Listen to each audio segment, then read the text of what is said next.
we were supposed to resume our course and lectures on the prophets, stories of the prophet. And the last time we met, about 2 months plus ago, we were discussing the prophet Ibrahim. Okay. And so, inshallah, in the light of the current crisis that we find ourselves in, I want to weigh in on that. So I'm going to put that aside for now. And today's session, it'll be a long session somewhat. It'll probably take up an hour, a little more. Okay, which is normally the duration of our class, usually like an hour and a half.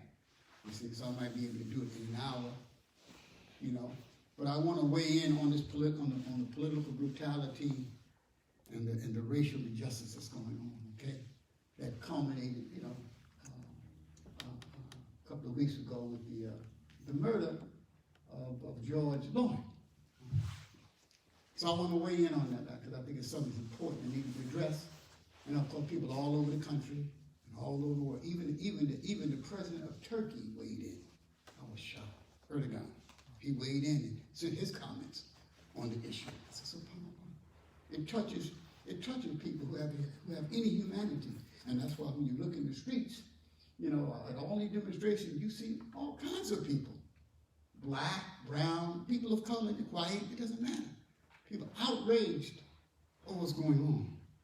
And so I want to weigh in on it, it's important, and I hope I want to be able to inspire those of you who are present and those who view this lecture or this workshop, if you will, or this class that we're having on this issue of police brutality and racial injustice. That's what we're talking about today.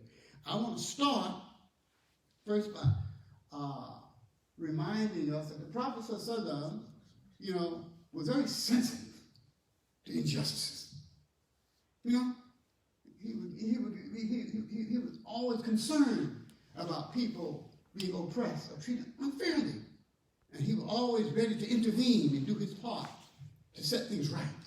And we read in the story of Hilf and Fudul, and when we read the seerah of the Prophet, we learn, that he mentioned to us in the hadith and in the seerah, it is reported, that when he was young, he said, when I was young, I witnessed, a meeting of the elders of the Quraysh, or the leaders, who came together because a man came to Mecca to do some business and he got ripped off. He was cheated out of his merchandise or his money. And he came to the Quraysh and asked for redress, asked for redress. This is unjust. This is not fair, you see. And so they felt bad that they, and so they were able to organize themselves and say, wow, this makes us look bad, and we must not allow any kind of oppression and injustice to take place in our society. So therefore, they made a pact, an agreement, you see, to make sure that no one that visits their city will be oppressed in this way, will be treated unjustly this way, and you see, and that they will be treated fairly. All right? So they made a pact, or a covenant called Hilf and Fudul. You see, the Prophet ﷺ said, had something come before me today, while I am the prophet of Allah, but this happened when he was young, before prophethood. If something like that was organized to make an agreement to do good and protect the rights of the weak and the oppressed, he said, I would join it. I would join it. Think about that. Okay? Another narration, that's in the hadith, in the seerah, in the early days of Islam, that shows again the sensitivity of the Prophet on issues of injustice. And a similar situation happened, like that happened when he was young. But now he's the Prophet of Allah now. Right? In the early days of his dawah, a man come to Mecca to do business with Abu Jahl. You understand? He gave his merchandise or his money and didn't receive what he's supposed to get. You see? Abu Jahl didn't pay him for the merchandise he received from the man. Another ripoff. So he goes to the Kaaba where, again, the elders, the leaders of the Quraysh are sitting there, right? And he goes to them and says, look, I come to do business in your town, and and I got ripped off by one of your colleagues, Abu Jahl. So who can help me? Who can help me? Who can help me? And so the Prophet Muhammad was sitting, in one of the corners of the Kaaba nearby, making zikr, praying, And so the chorus, they start, laughing under their breath. They pointed to the Prophet, go see him. Go see him. You see? And the reason they pointed him to the Prophet, they figured that Abu Jahl was one of the greatest enemies of the Prophet in Islam. You see? So they wanted to start something. They wanted to stir something up between the Prophet Muhammad and Abu Jahl. So you go to Muhammad and get Muhammad involved to go to Abu Jahl, to get redress for you and get justice for you. You see what I'm saying? So they were like laughing. Go, you see, Muhammad. And guess what? The man went and told the Prophet Muhammad Abu Jahl, he did business and he didn't pay it. What? The Prophet said, what? Angry. Come with me. And he went to Abu Jahl's house. Knocked on the Abu Jahl, opened the door, make a long story short, the Prophet demanded, did you do business with him? Pay it. Give me the merchandise. And Abu Jahl gave it. He gave it. The Prophet demanded it, he gave it. So again, my point is, and there's much more to the story, my point was the Prophet interceded. You see? To solve that problem, to bring about redress. And to solve this issue of injustice. So that's how he was. He got involved with people.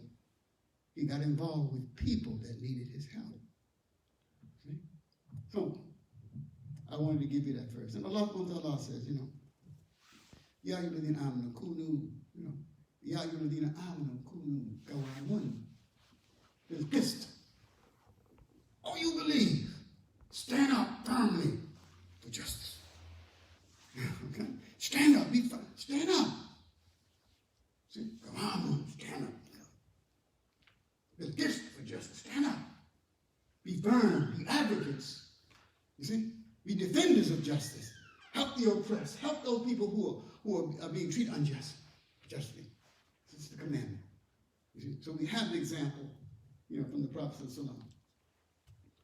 Having said that, let me share you a personal story that's connected to what we see, what has happened, what happened, May 25th with the young man George Floyd. Here's a personal experience. Shuaib Abdul Latif. Shuaib Abdul Latif. Black, an unarmed 17-year-old, was shot dead by police on the 11th of January, 1994. Wow. So this is touching to me personally. I can relate to that. Living through that. The shooting occurred after 12 police officers raided a residential building, apparently in search of drugs. The officers descended to a basement area where Latif was hiding in a cubicle. A tenant who lived in the building arrived shortly afterwards and approached the police asking what they were doing there.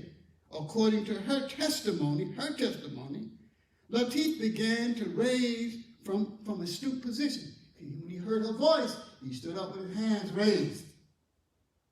This is according to her testimony. The police said, there he goes, and they started shooting Latif.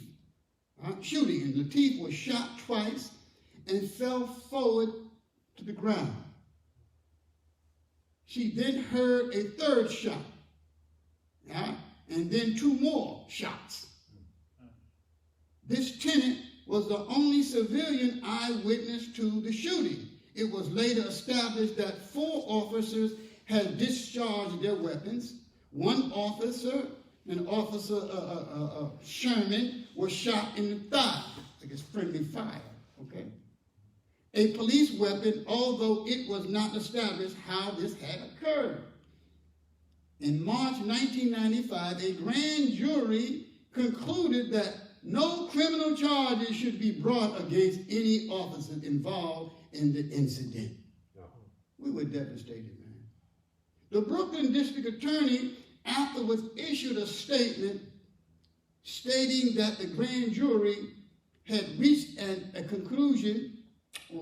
conclusion after a full review of all the evidence and careful deliberation. The statement then gave a brief summary of the facts and circumstances of the shooting. And they go on and on and on. They say, and Shoaib Latif, a 17-year-old unarmed teenager, shot dead by the police in January 1994. Shown with his father, I'm talking about myself, by the police, an eyewitness alleges that the police gave no warning. He gave no warning that they were fired at him, although the police alleged that he was accidentally shot during a struggle with the police officer. So that story they made up, that Shoaib come out and he started tussling with the police, and in the struggle he got shot. Okay. But even though the forensic evidence, showed that he had none of that on him, and I know my boy, he wasn't like that. That was my son. Okay? I wanted to share that with you. So you'll know, I don't know, what the people are angry about, of course, and so this case here, this personal case that's connected with myself, my own son, who was killed by the police unjustly 36 years ago, 17 years old. Real, all right? And we didn't get no justice. They give us a little blood money. Everybody gets that. You see? But all the police, they were exonerated, and they still live in the day, and, okay. The police. That's what happened. See? So this idea of police brutality and unjust killing and targeting of black people, black men, it's real. It's not exaggerated, okay? And so I wanted to give you that example, inshallah. So you'll know, And of course, we demonstrated then. Myself, Imam Siraj, all of the imams, all of the Muslims all over. People all over the country, we were very active then. I was much younger then, but we were active. Leaders from all over the country, Al-Shah, all of the black, everybody was outraged over this. And people protested in different areas, and they followed my lead. And we demonstrated, they had press conferences trying to push the case, we had lawyers and all of that, you see. And people were very hurt by it, And so, but again, the bottom line, the resources that, again, that the law enforcement has is tremendous. So they know how to lie and twist stuff and move forward. If they do, so every time they kill one of us, you see what I'm saying? They got a story. So it's the system. That's why people say it needs to be changed. The system has to be changed. And no doubt it has to be changed. Or otherwise, it will just continue.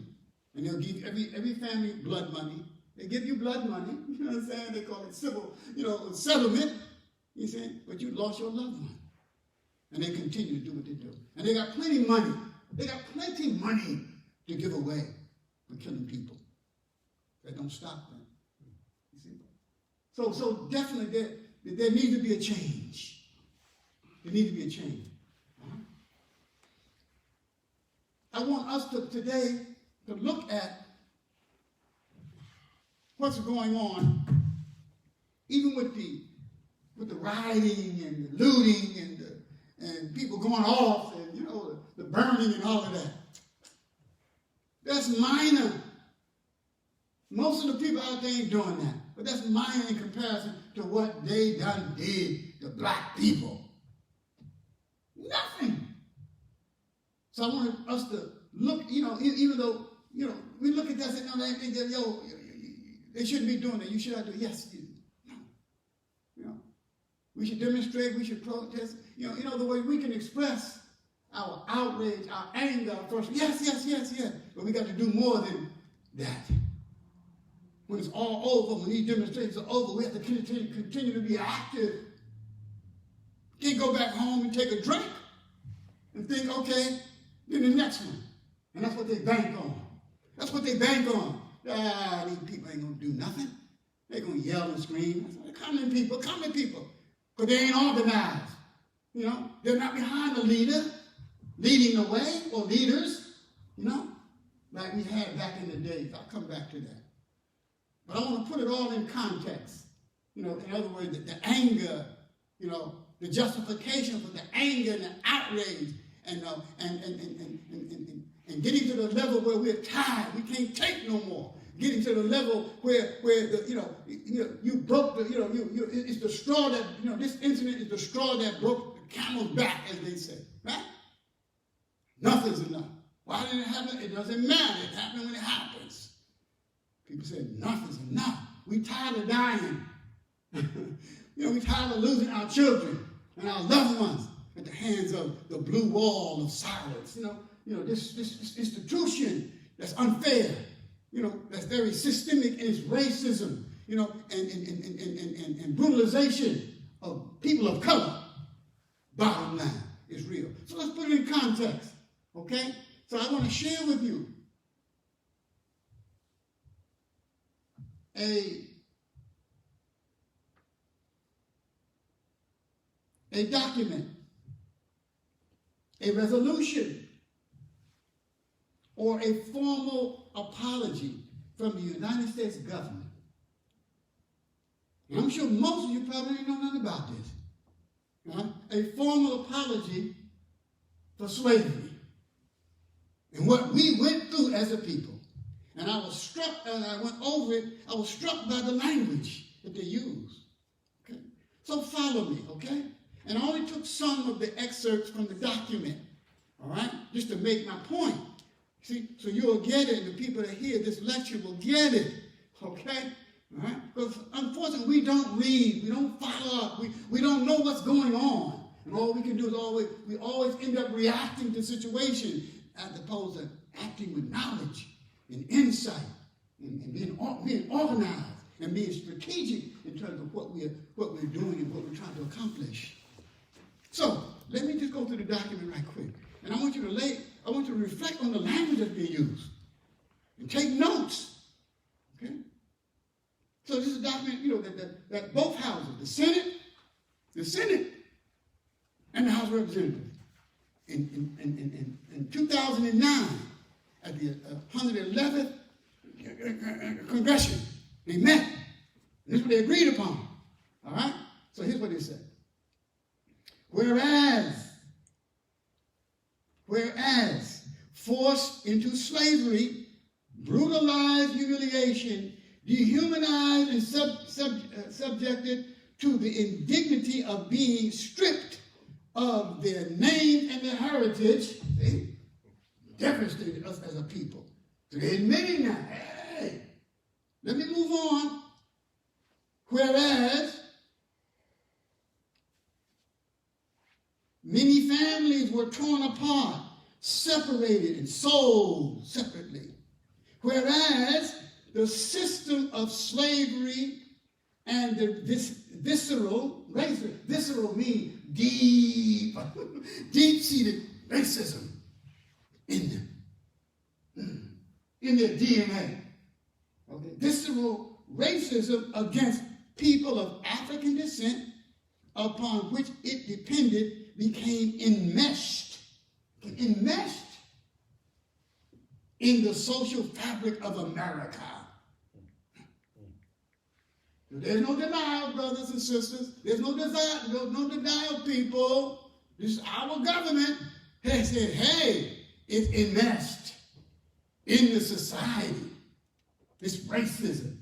So people walking around like racism don't exist, it ain't real, or you people exaggerating. Or when you talk about it, they want to accuse you of being racist. No! All right? So this is their language. Whereas slavery was abolished by the 13th Amendment in 1865, whereas after 246 years of slavery, African Americans soon saw the political, social, and economic gains that they had made during Reconstruction period after the Emancipation Proclamation, they began to, okay, after they were free, they would begin to, reconstruct their lives and economically, so forth and so on, to some degree. To some degree. And although a lot of that is debatable. Right?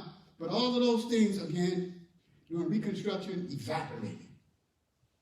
Everything they gained as a people, was eliminated due to racism, lynchings, disenfranchisement, black code, racial segregation, laws that was imposed, and rigid system of officially sanctioning racial segregation virtually in all areas of life, known as Jim Crow. Jim Crow meaning separate and unequal society for whites and blacks. So when people say there's two societies in America, a white society and a black society, oh, no. They say, yeah. When you look around, those of us who live here, those who know, wow, it is real. Okay. Whereas the system of Jim Crow laws officially existed until the 1960s, civil rights movement. To the 1960s, because of oppression. A century after the official ending of slavery. So after 100 years, we're still enslaved by another name. Okay? Whereas, and I really want to underscore this one here, whereas African Americans continue to suffer from the consequences of slavery and Jim Crow laws long after both systems were formally abolished, through enormous damage and loss, both tangible and intangible. Those things that you can see, those things you can't see. The psyche, the mentality of the people, how they were devastated by all of these things, right? Can you imagine? But this is the language that they're using. They recognize what they did.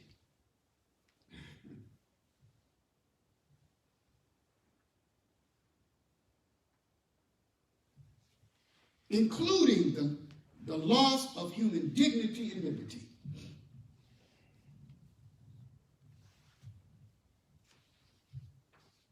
Whereas, as the story of the enslavement and the de jure meaning legal, they made it legal segregation of Africans and the dehumanizing atrocities committed against them should not be purged from or minimized in the telling of the history of the United States. Meaning that we should talk about it. And when you talk about it, you should never feel intimidated about people talking about you, you being racist. All that's past. Forget about it. That happened, our ancestors did it. What some white folks will do. Don't talk about that. That's racist. That happened, hundreds of years ago. This is a different time now. No, it ain't, because again, the remnants of it are still here. And that's what this whole police brutality thing is about. You see, and the anger, of course, the response and the anger and the outrage that you see in the streets of America right now. Mm-hmm. So we should tell that history. We should. Many of us, unfortunately, a lot of our younger generation don't know. We don't know. We don't read. We don't study. We don't know. We just move around like, hey, what's up? What's going on, people? So you got to know your history. All right? They did this to us, man. When you look at the condition of the people today, you say, SubhanAllah, why black people act like this? And even strangers from other lands come and say, why they act like that? And wake up. Come talk to us. I tell immigrant people all the time, they should sit with us. They should learn from us. They should get our story instead of their story. Immigrant people from all over the world come here and read the history books written by these same people who oppressed us and treated us like this here and whatnot, and think that's the God's truth. They don't have a clue. They don't sit with us, talk to us, and get our story, or invite us even to some of their messages to tell it, man. You know what I'm saying? Even though some of them are experiencing some of that kind of discrimination being Muslim, under the rubric of Islamophobia. But be as it may, the history. We have a history, you see. And so we should talk about it, Keep in mind, the Jewish community, man, they always talk about the Holocaust. The Jewish community, and they have a right to do so. They should, let people, prick people's consciousness, make them aware. What was y'all doing when they were slaughtering us in the gas station? What was y'all doing? What was the world doing? And you got some people walking around denying that it happened. You see? And if we're not careful, people will be denying it happened to us. What happened to us? You got to talk about it. You got to put it up front and center. Make people back up. Let them know you ain't no racist. This is what y'all did. So to help people be able to understand the reaction of people. What's going on right now, man? You see? So whereas as of July 8th, 2003, during a trip to Gore Island, Senegal, and I visited that place, the former slave post, that's where they bring all of the slaves to and import them throughout the world back in the day. The slave port. That's where they leave from. That's where they keep them in the dungeon until the ships came and loaded them up, like sardines, in a can, and shipped them across America. The Middle Passage. That's the spot. So in 2003, after visiting that spot, it must have touched President George Bush. George W. Bush acknowledged, after visiting there, acknowledged the continued legacy of slavery in the USA and the need to confront the legacy when he states that slavery was one of the greatest crimes of history. He said, quote, we need to confront this legacy, this evil, this crime that took place against African Americans. Whereas, all this I'm reading from a document, man. All right? Whereas President Bill Clinton also acknowledged the deep-seated problem caused by the continuing legacy of racism against African Americans that began with slavery, wherein he initiated a national dialogue about race. These are two of the former presidents who acknowledged, this evil, this legacy, this injustice, and that needs to be corrected, and so forth and so on. Whereas an apology, whereas an apology for centuries of brutal dehumanization, look at the language, dehumanization, okay?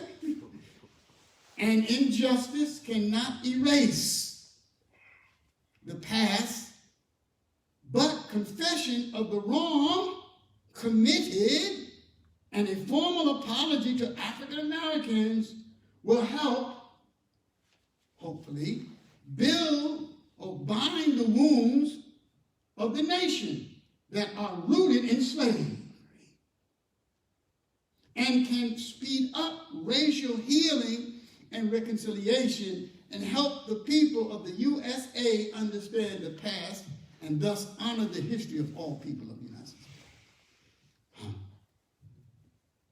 I'll stop there. And there was much more. I just wanted to share that with you and with our viewers, this talk, as we weigh in on, this current situation, of police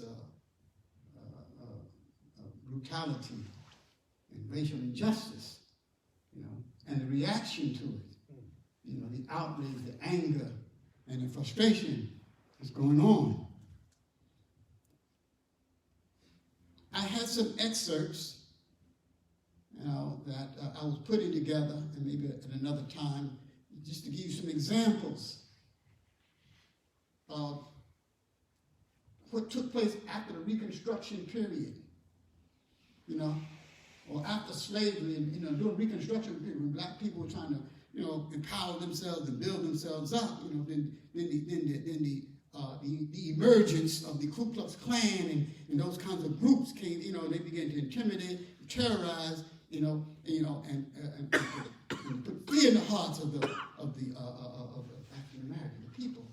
You see, to get them, you know, again, to keep them in slavery.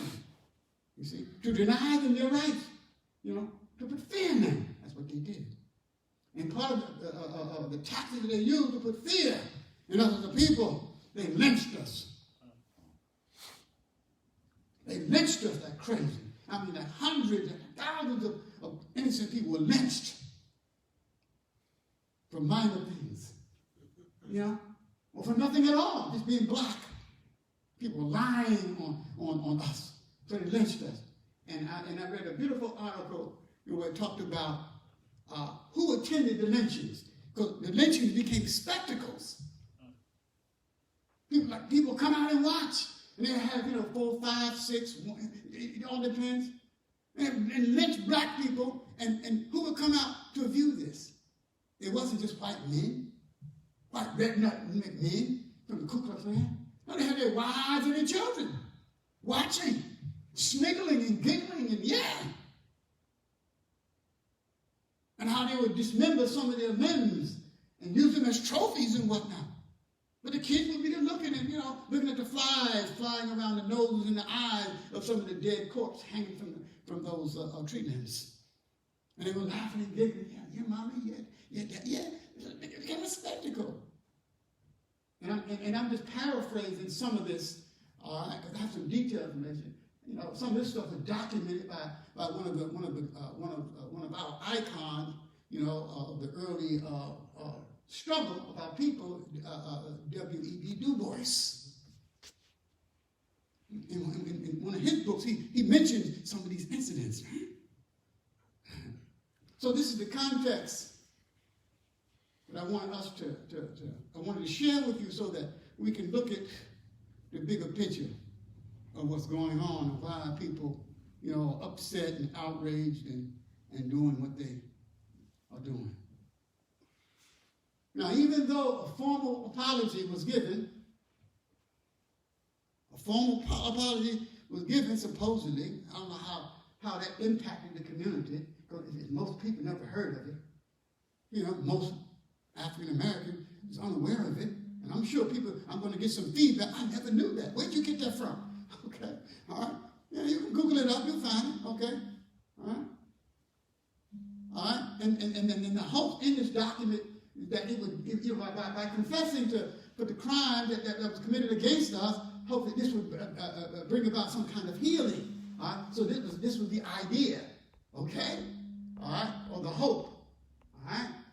And so be as it may, okay, apology is one thing, words is one thing, but we got to see some action. See? So what about compensation now? What about compensation? Allah. And I'm sure most people heard about the 40 acres and a mule. Compensation. After the war, you know, African Americans were supposed to have been free. And so General William Sherman, you know, the leader of the Union Army, and his cadre and some politicians, and they got together with some African American ministers and said, well, look, you know, what do you guys want? Because again, they're free now. What are they going to do? How are they going to live? How are they going to survive? You know what I'm saying? They used to working on plantation for the owners, for the slave masters. See? So they were told by the African American leaders, you know, we want our own land and property, so we can, you know, build up ourselves and empower ourselves economically, so forth and so on. Make a long story short. So he granted that to them. That's where the 40 acres and the mule came in. You know what I'm saying? 400,000 acres of land that was confiscated, or that was what we call in the Islam booty, the war spoils, you know what I'm saying, that they got from the Confederates. They took 400,000 acres of land and divvied it up amongst the freed Africans. They broke down to each one would get, or each family would get 40 acres and a mule. And that was the solution. And that was the promise. When Lincoln was assassinated, you know what I'm saying? And Andrew Johnson came into power, you know, just like you know, when like Trump, when he came into power, he began to abrogate and negate, you know, and dismiss certain policies of the former president.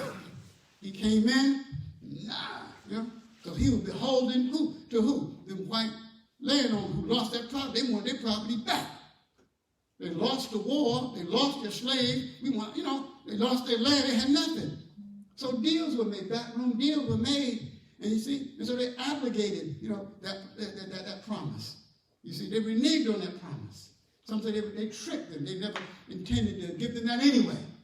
And Allah knows best, but we never got it. You see, so through the centuries, and I remember as a young man, I used to hear this thing about the 40 acres and a mule, the federal 40 acres and a mule. I never followed up on it, or whatever. You see what I'm saying? So you say, yeah, you apologize, but you compensate. So look at the condition of the people. Look at the condition of the people. So contextualize all this I'm saying to you, like what's going on? You know, what's going on with the riots and the demonstrations, what's going on in our communities. That when people come here from other places, some of them have their nose turned up. You know? African Americans, they don't want to be among my fellow Muslims. Because they don't know. They follow stereotypes. And what people tell them, and what they read in the books that these people write. You see? They have no clue. They don't sit. And they don't come and talk. They don't even know how to, connect with us. You see? So I'm saying what I'm saying because it's heavy on my heart.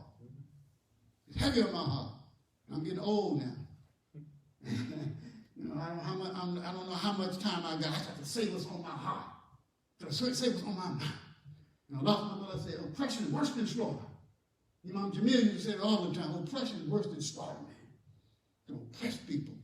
And so I see our people, and I have so much empathy, and compassion, and sympathy for our people, even the bad ones. I don't have no hatred toward them. Because I understand their condition. And even the ones that's out there looting and all that. And I said, come on, man, you ain't got to do that. We thank Allah, we Muslim, that we wouldn't do that. So if people don't have guidance, what else they going to do? All they need is some guidance. All they need is a kind touch. A kind word from somebody else, and they got some focus, that's got some balance, that understand. You say, hold up, homeboy, you got to do that. You got to do it that way. Struggle, yeah. Be out, yeah. All right, be proactive, get involved, make some things happen, yes. Okay? But this is the reality. So in wrapping this up, again, we didn't get the 40 acres and a mule. So the poverty set in. And that's why over the years, reparation became another issue. And I regret that I never gave it any attention myself, as a leader. I knew about it. I said, yeah, people come to me about it. Yeah, we need to be compensated, but I didn't follow up on it. I let other people do it. Let the activists and the black nationalists, let them argue. Let those Afrocentric, scholars argue for that and get them. Okay, cool. I'm not against it, but I never paid much attention to it. But when you start realizing, when you look at the economic disparity, the idea behind that, man, was to bring us up, man. Why? Because, like white folks, the average white family, earns, 10 times as much as the average black family. 10 times as much.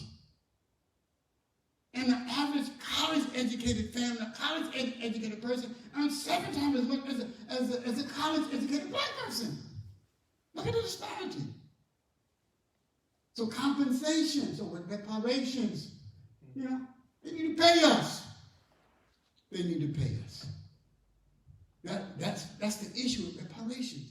And that's why you have people like Cory Booker, who's in the Senate, and others, trying to argue for this, reparation. You got to pay our people, man. Ain't no doubt in my mind we need to get paid. I always believe that. I just never paid too much time. But I'm bringing it out. Absolutely. They owe us. They owe us. They owe the African American community and their descendants. They owe us, man.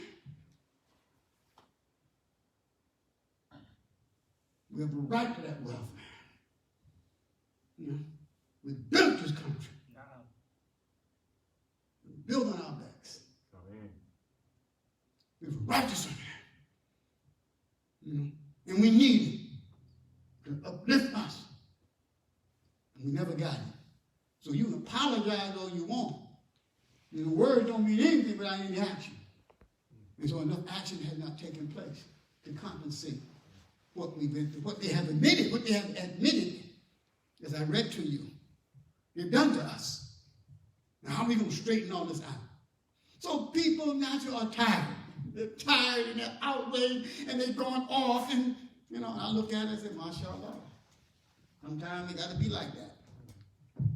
Sometimes, I ain't got nothing to make, but I would do that. We would do that. We're Muslim. We have principles. We have guidance. But people misguided, they don't. It's not enough. So we have to pull their coat. We have to teach them. But not in a judgmental way. Oh, you people, you people, you. No. I know some people like that. Oh, why they, don't do that. You know? Put it in context. Everybody, you know, I'm sure you're feeling me. Yeah. You got to have it in context, man. You know? And imagine when the Prophet came on the scene and all the ignorance that he was faced with, and all the people, you know, the Arabs and the Quraysh and the oppression and so forth and so on he had to deal with. And the struggle he had to go through to bring about the change that he had to bring that he brought about in the people. So our people like that, we need them. So we have to be patient with our people, you see, and do whatever we can do to help. You see what I'm saying? To remove the burdens that are upon them and the anxieties and the stress that are upon them, okay? And so in closing,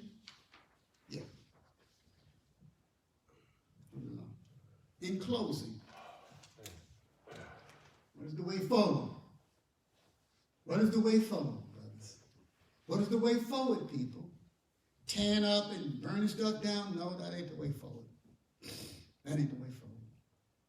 And the way forward is to keep on keeping on, as they say. Keep on organizing. Keep on agitating. Keep on putting pressure on the powers that be, on the systems, you know, demanding the change. Demanding the change. You know, using the example. You got to use the example of those who came before you. You know? An example that came before us, they put pressure. And we just look at the civil rights movement, the pressure. You know, no individual can do it by itself. No one can do it by itself. You got to have organizations. You got to have leadership. Right now, there's a big void. There's a void in the leadership. You know, there's no organized movement. You need movement. And I always refer back to the days in the 50s and the 60s. You know, Martin Luther King and his people, they organized. They had Jama'ah. They had organization. It was multiple organizations. Many.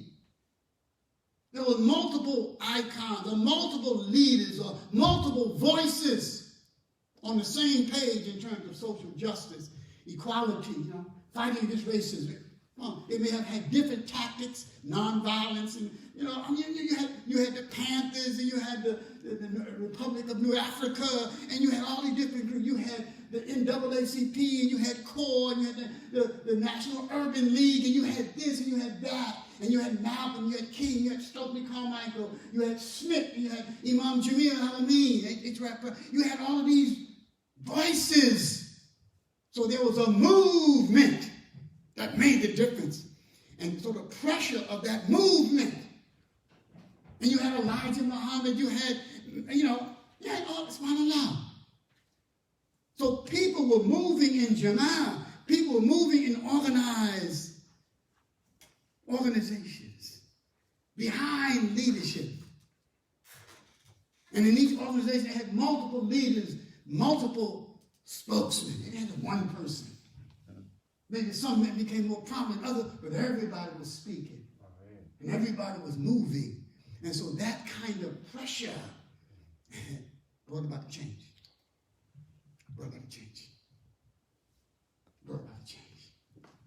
And that's how it always is. It has to be that way. But of course, you got to have somebody to throw some low blows too.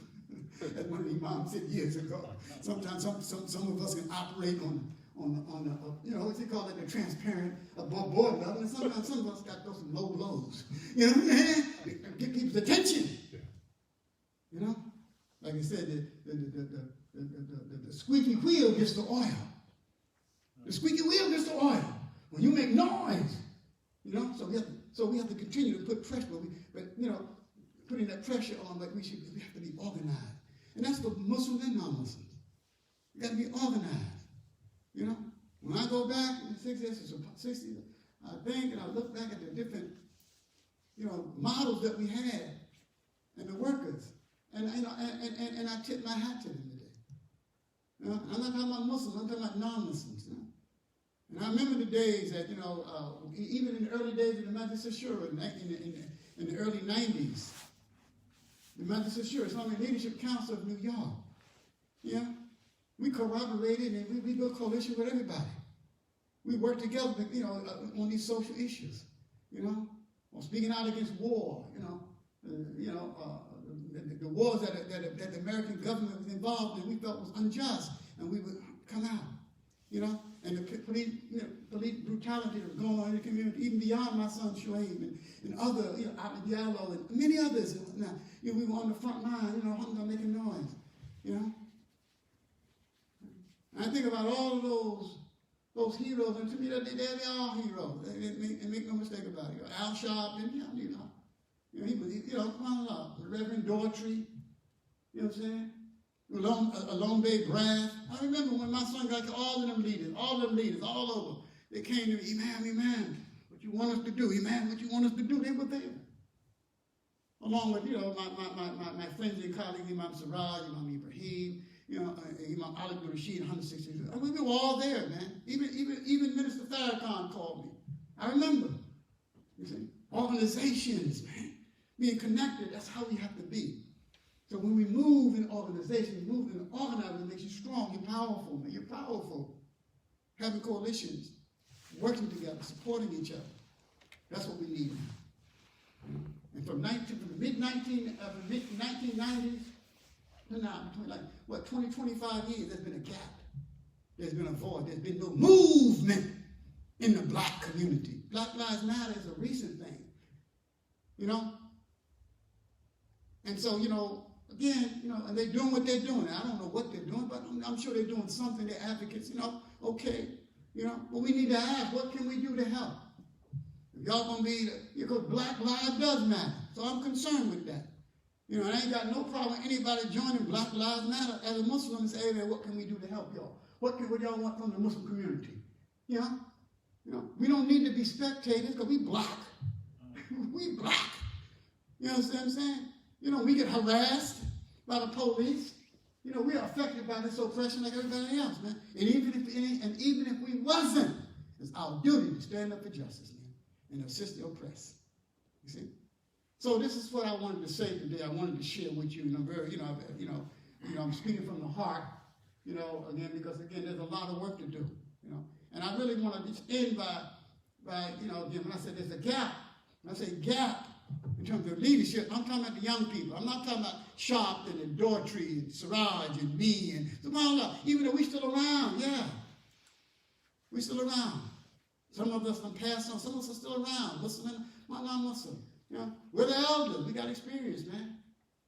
We can hold some of these young boys who throwing all these bricks and burning down the police precinct. We can give them some guidance. We ain't gonna judge them. But the bottom line is, the young people got to step up, though. I'm gonna leave you with that. Wake up out of your stupor. Wake up out of your sleep. Get over the high.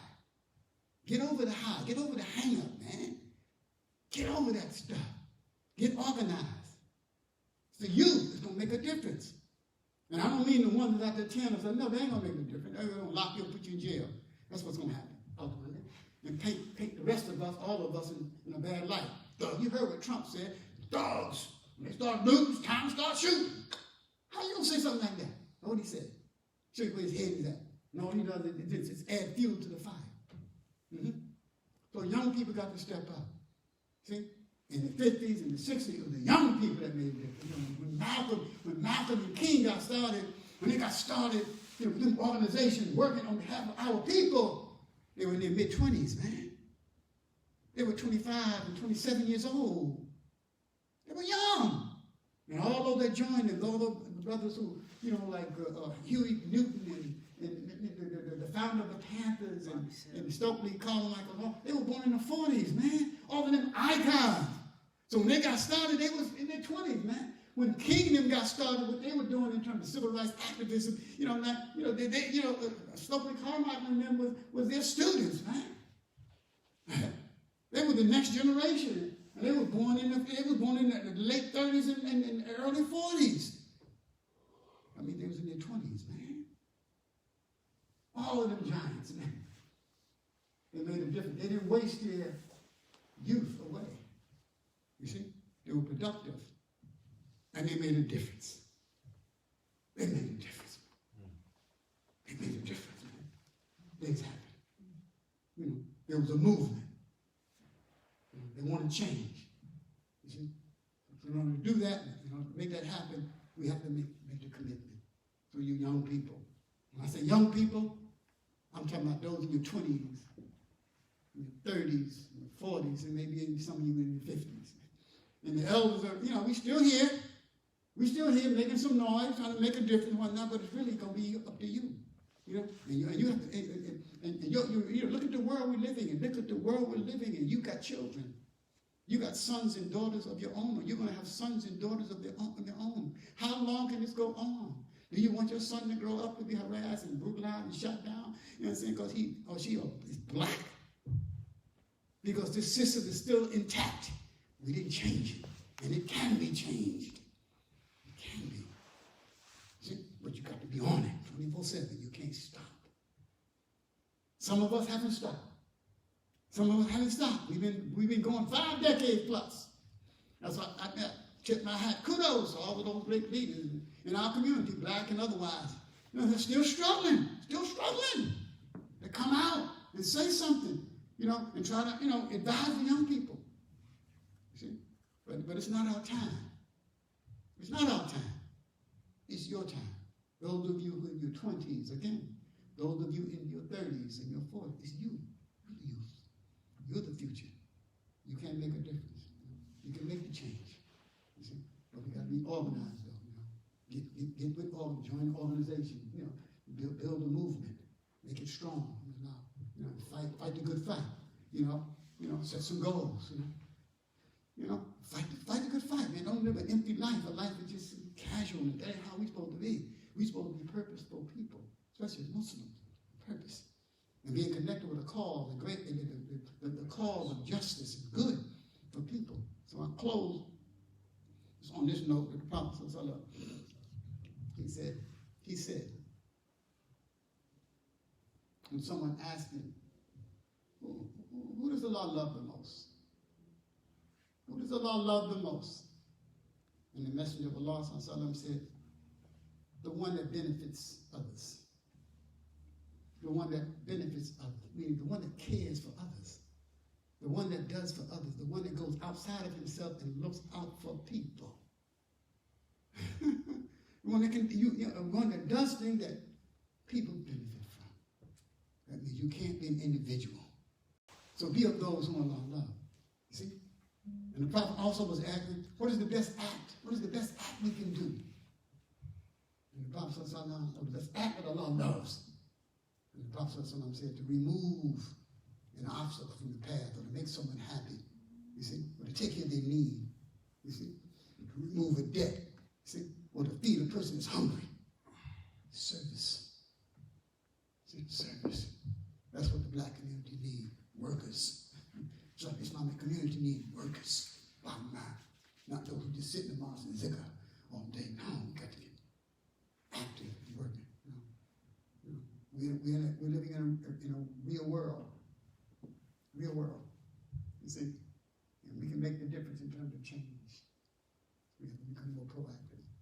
You know, have great empathy. We should always got to have great empathy and sympathy for people who are being oppressed.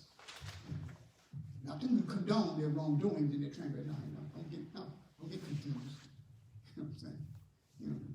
Just to understand what's going on. Again, show they carry hand, give a caring hand.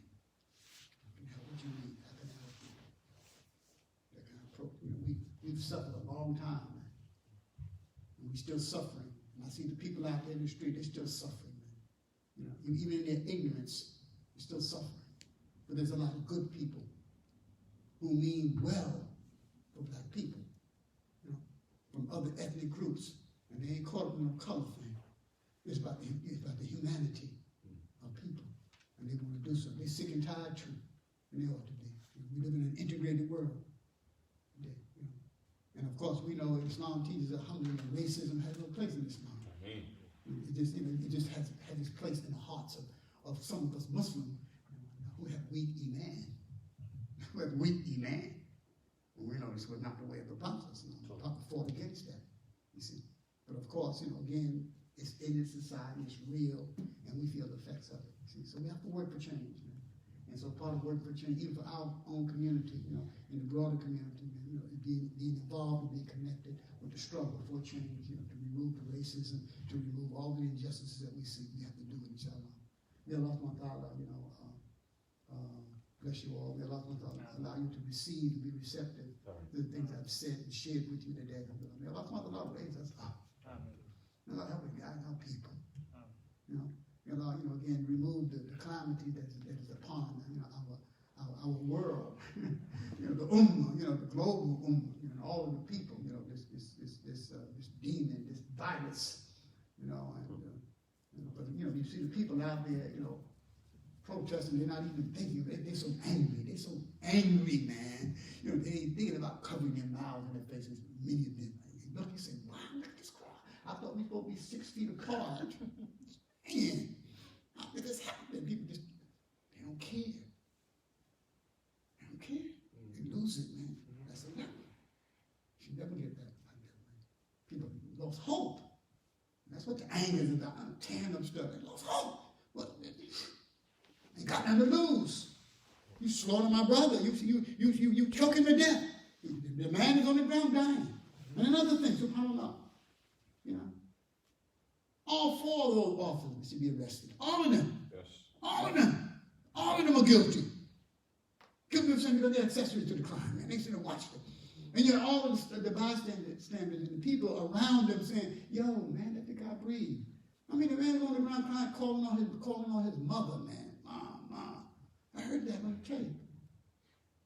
A child, Mom, you're killing me. And the guy sitting on his neck, man, sitting on his neck with his hand in his pocket. Like, wow, what arrogance, man. And the other guy standing around like that. All of them need to be convicted. And I say that because I remember reading a statement in the life of the Prophet, in the life of Umar ibn al-Khattab, the Caliph. And the word had got to him that some young person was murdered in one of the cities. And Umar put out an edict. You know what I'm saying? If the whole town was part of that or was an accessory to that, I'd punish all of them. If I found out, I would punish everybody in the town. He made a statement, something like that. Because of the value of the human life. You don't do that. And the injustice that it causes to a person. You see? I'd hold all of them responsible who saw it and didn't do anything. And so all other officers that was there that saw that and didn't stop and didn't hold his hand, they're culpable. And they should be, and I've seen a lot of people still angry because they need to be arrested too. So again, may Allah give us ease, give us clarity. Help us all to get through this and make us more proactive, more connected, more aware, doing what we can do to help all the different groups, gain the equality, let's do them in this country. Give us ease to deal with the stigma and the remnants, of the slavery, and so we can move forward, inshallah. Subhanallah wa bihamdika, ashhadu an la ilaha illa anta, astaghfiruka wa atubu ilayk. Ameen. Barakallah.